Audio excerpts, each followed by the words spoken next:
Assalamualaikum semua. Perkenalkan, nama saya Nazwa Yolanda. Saya wakil dari kelompok 5. Saya wakil dari kelompok 5 dan di sini saya akan membahas tentang abad pertengahan sesuai dengan judul materi kami di makalah. Nah, sebelum kita membahas lebih lanjut tentang abad pertengahan di Eropa, ada baiknya kita mengenal dulu apa sih itu abad pertengahan. Jadi teman-teman, abad pertengahan sering diwarnai dengan kesan-kesan yang tidak baik. Hal ini disebabkan oleh banyaknya kalangan yang memberikan stereotip kepada abad pertengahan sebagai periode buram.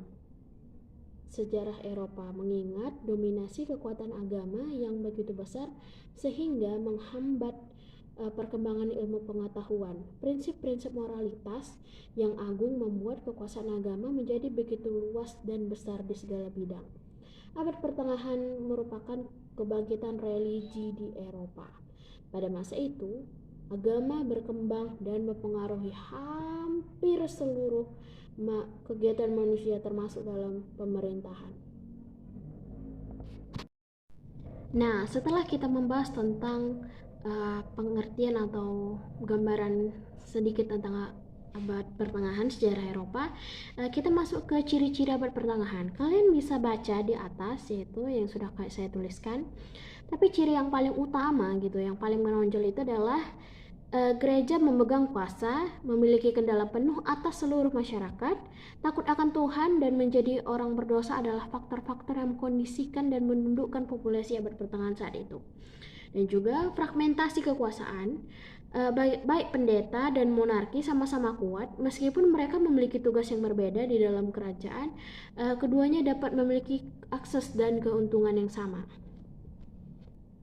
Nah, selanjutnya adalah peristiwa yang terjadi selama abad pertengahan awal periode tahun 501 sampai 1100. Yaitu adalah berdirinya dinasti Caroling. Clovis dari dinasti Meroving mendirikan ibu kota di Paris. Clovis lalu memeluk agama Kristen dan memperoleh dukungan Roma. Ia menyatukan suku-suku Franka, mengalahkan orang-orang Alema dan Visigoth, serta membangun kerajaan dengan wilayah seluas Prancis modern. Kalian bisa lihat peta kekuasaannya di samping sebelah kanan. Dan pada tahun 768, putra Pepin, Carolan dan Karel Agung atau dipanggil juga Charlemagne mewarisi kerajaannya. Ini merupakan penanda dimulainya abad pertengahan. Nah, yang peristiwa selanjutnya itu adalah yang terjadi di abad pertengahan Eropa adalah invasi bangsa Viking tahun 600 sampai 1000. Pada abad ke-6, bangsa Viking mulai keluar dari tanah asalnya yaitu Norwegia di Denmark dan Swedia untuk bertualang serta mencari kekayaan dan tanah pertanian yang lebih baik. Di Britania, bangsa Viking terutama bermukim di bagian utara dan timur Inggris, bagian utara Skotlandia, Iceland dan Offman, dan Irlandia. Mereka menghancurkan banyak biara dan mendirikan kota-kota pertama. Di Prancis, bangsa Viking bermukim di Normandia yang diberikan oleh Raja Prancis pada tahun 911 agar bangsa Viking bisa menghentikan serangannya. Dan pada tahun 1066, sebagai Norman mereka menyerbu Inggris dan pada awal 1070-an mereka menyerang Italia Selatan dan Sisilia. Kalian bisa lihat invasi bangsa Viking ini di peta sebelah kanan sudah saya cantumkan ya. Selanjutnya itu adalah penyerbuan bangsa Norman. Ya, memang abad pertengahan ini banyak diwarnai dengan perang ya. Bangsa Norman menyerbu Inggris pada tahun 1066 setelah bangsa Viking dan segera menaklukkan Saksong, Viking Inggris, Wales, dan Irlandia. Mereka juga memberi pengaruh besar pada masa depan Inggris. Bangsa Norman adalah penguasa Denmark yang hidup di Normandia sekitar tahun 900. Mereka penganut keyakinan Caroling dan Kristen. Kendati tidak berjumlah banyak, mereka adalah penguasa pejuang yang tangguh.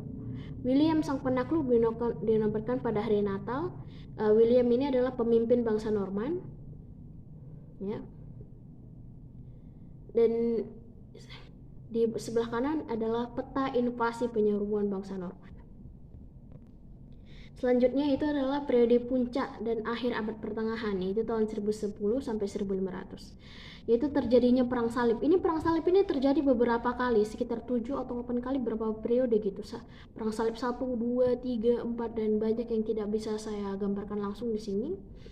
Yaitu pertama terjadi di Palestina, merupakan tanah suci bagi orang Kristen maupun Muslim. Keduanya telah menjadikan Palestina sebagai tempat penjarahan selama berabad-abad. Setelah bangsa Arab menaklukkan Palestina 637 Masehi, para penjara Kristen masih dapat berkunjung ke Yerusalem dengan aman. Namun, situasi berubah dengan kedatangan bangsa Turki Saljuk pada tahun 1905.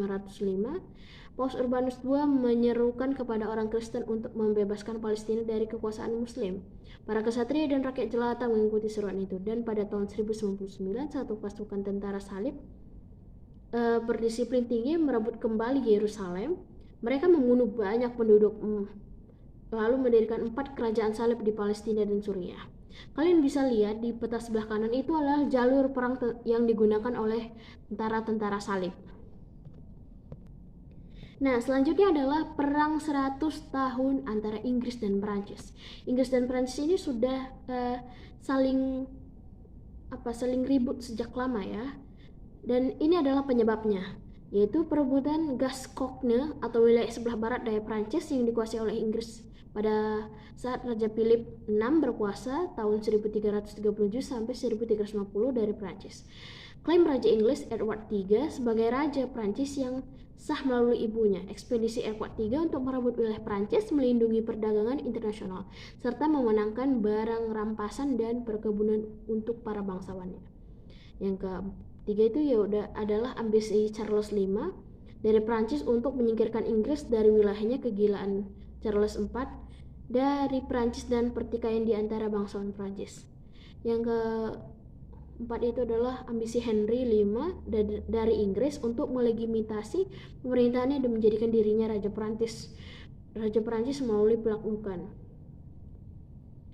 Yang terakhir yaitu adalah tekad Dauphin, calon Raja Charles VII dari Prancis untuk mendapatkan kembali hak lahirnya dan menyatukan seluruh wilayah Prancis.